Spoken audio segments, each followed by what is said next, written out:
இங்கிலீஷில் நிறைய பேருக்கு கன்ஃபியூஸ் ஆகிற 2 வேர்ட்ஸ் செட் அண்ட் டோல்டு. ரெண்டுமே சொன்னான் தான் மீனிங், பட் யூசேஜ் வேறு.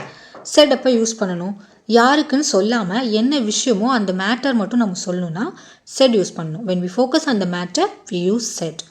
இப்போது இதுக்கு ஒரு ஃபார்முலா என்ன சொல்லலாம் அப்படின்னா set plus matter. For example, she said sorry, அவள் வந்து மன்னிப்பு கேட்டா. இங்கே வந்து அவள் யார்கிட்ட மன்னிப்பு கேட்டான்றது நம்மளுக்கு தேவையில்லை, அதனால we use said. he said he is busy, அவன் பிஸியாக இருக்கான்.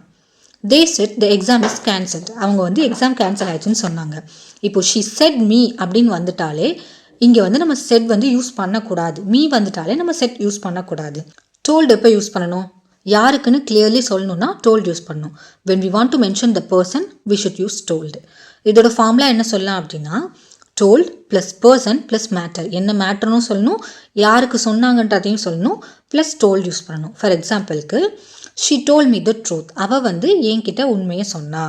I told him to wait, நான் அவனை வெயிட் பண்ண சொன்னேன். ஸோ இந்த இடத்துல நான் அவனை வெயிட் பண்ண சொன்னன்றதும் மென்ஷன் பண்ணியிருக்கேன், நான் யார்கிட்ட சொன்னன்றதையும் மென்ஷன் பண்ணியிருக்கேன்.